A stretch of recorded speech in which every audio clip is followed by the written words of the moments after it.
Good morning, mountain bikers. I'm Chris Wessels, and you are watching MTB Trail Review. Today, we're out at our favorite place, Mount Laguna. Conditions are amazing. There's no snow. The dirt is perfect. And I am on my Canyon, which I have never brought out here because it's an enduro bike. Why would you bring an enduro bike out here? Well, that's what we're going to answer today.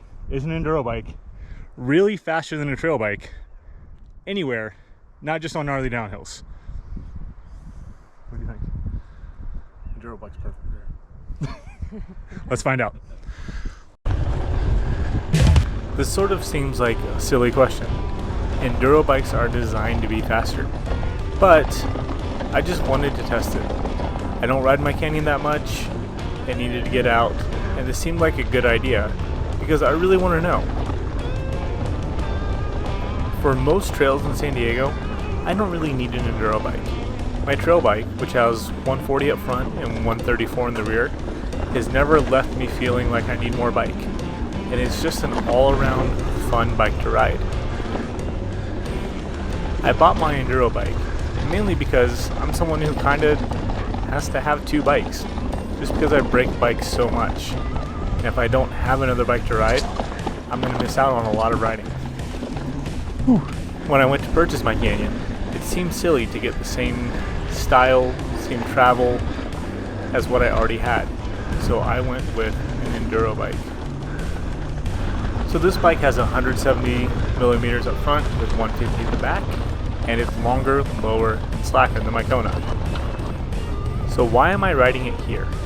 I chose this trail specifically because it's long, it's almost completely downhill, and it has a good mix of both flow and tech, but leaning more towards the flowy side. I know this bike is going to be faster in tech, especially in steep tech. That's what it's designed for, but isn't going to be faster on more of a trail that would require a trail bike, not an enduro bike. So the answer is a resounding yes.